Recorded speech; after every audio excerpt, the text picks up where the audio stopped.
The following video shows me disassembling a unit. You're going to have to infer how to assemble it. I don't think it should be too difficult to make that inference. Disassembly and loading and strapping took just under 5 hours, and reportedly assembly took a crew, unknown size, 2 days, and they charged $2 a square foot.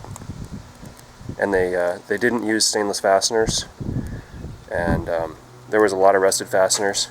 A lot of that has to do with it being near a pool. It's approximately 300 pounds of aluminum, and reportedly it was $3,500 in product cost, meaning for aluminum they're charging about 11 bucks a pound, and I can get it for 3 or 4. I do not like the wood texture because it collects dirt, although the Teflon coated paint does seem to indeed easily reflect dirt, so that is a good feature. And I'm not a big warranty guy, but the warranty on this is incredible. Not only is it lifetime owner transferable parts and labor, that's like unprecedented, but the company's been around since '69.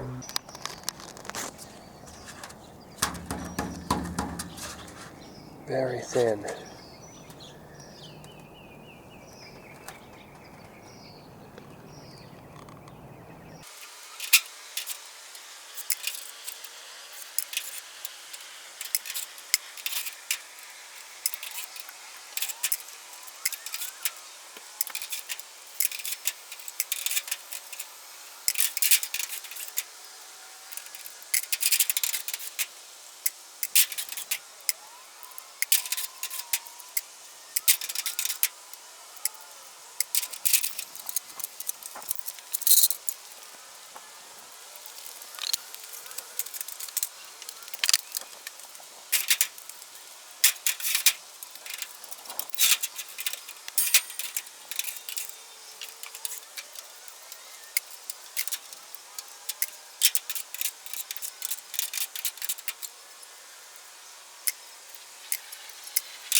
I've already taken this end cap off. It's a vinyl insert,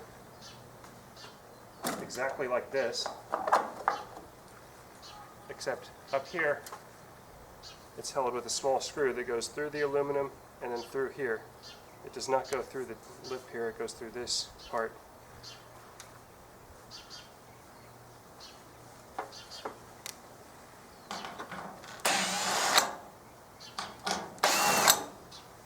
Plastic piece is held in with little screws like this.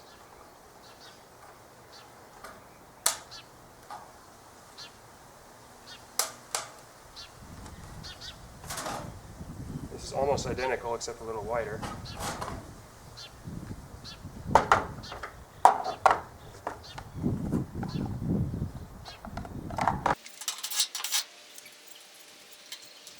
Okay, got those 4 screws out. And it lifts.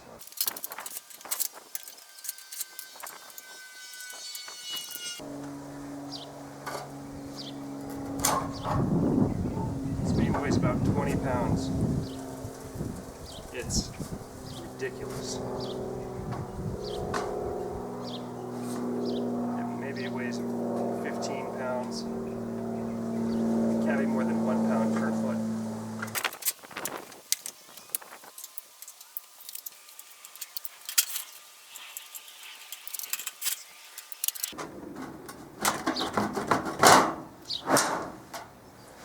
Okay, so those are the anchor bolts. Would anchor that to the wall, and then there's two smaller tap screws that fasten the bracket to the box beam. Okay, this beam comes at an angle. It's got a 45-degree angle, and it's supposed to be held in with long screws. It wasn't properly done here.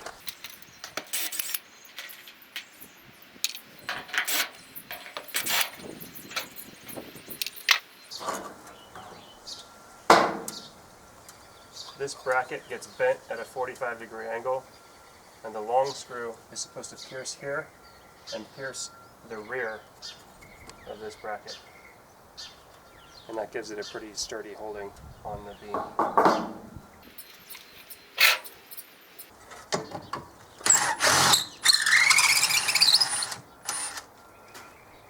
Okay, it's a 9/16 inch drive.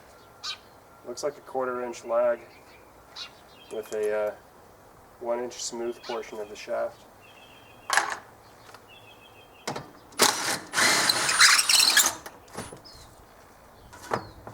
That's all it takes. Okay, these rear beams are respectably heavy.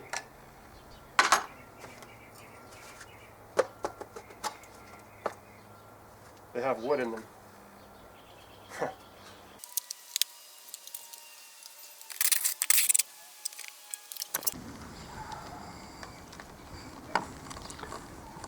Okay, now it's time to remove the 3 screws connecting to the top beam on each side.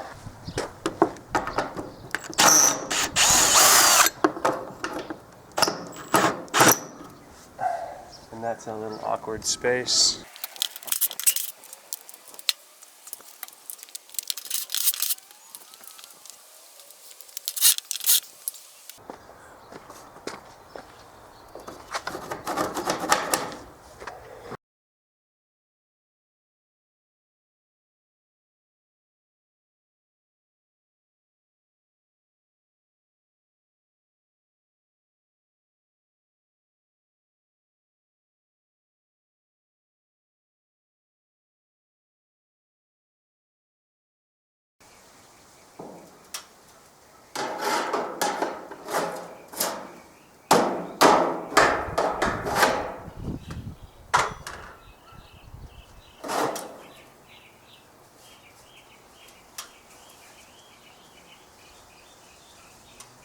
It was caulked over there.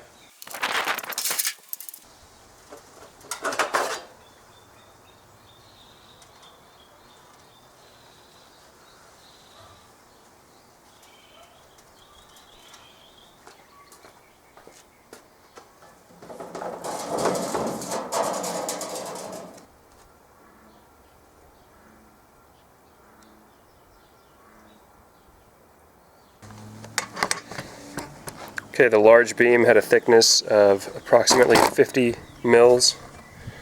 The medium beams here have a thickness of approximately 35 mils, and the super small little tube things have a thickness of approximately approximately 20 mils. Very thin stuff. The wind is barely even blowing. And the frickin' posts are so flimsy that they wobble around in a I think we're looking at a 6-mile-an-hour breeze here.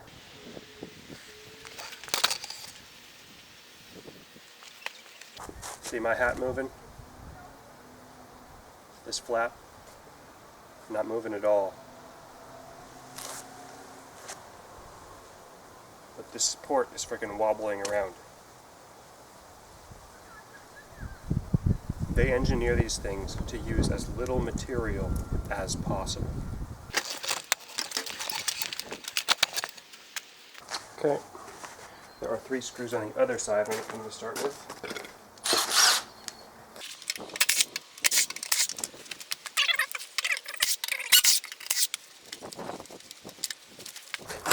Lifts right off.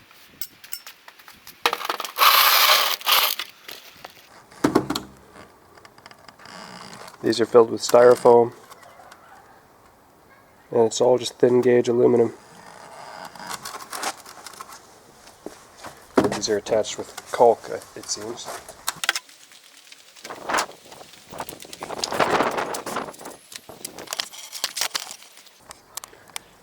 Okay, it looks like there's just two fasteners, one on either side, that are like nails maybe into the concrete.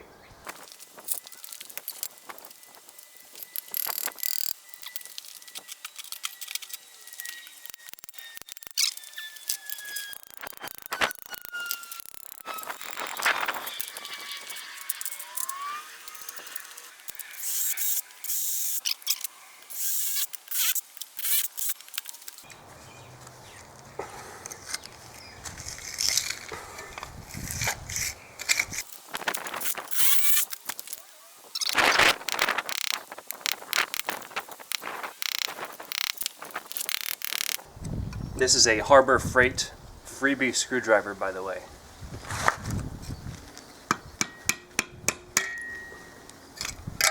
That is incredible.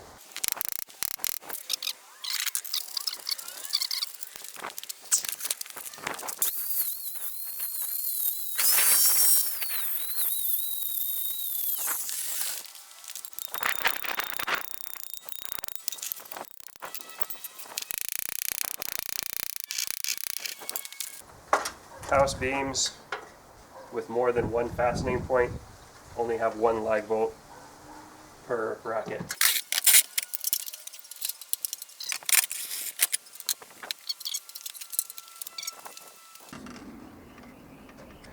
Could use some washing. I mean, it's decent for what it is. It's just not something I'd choose to build on my own.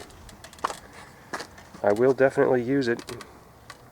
It's hard to say no to aluminum stuff. I'm just going to double it up when I reinstall it when I get back home.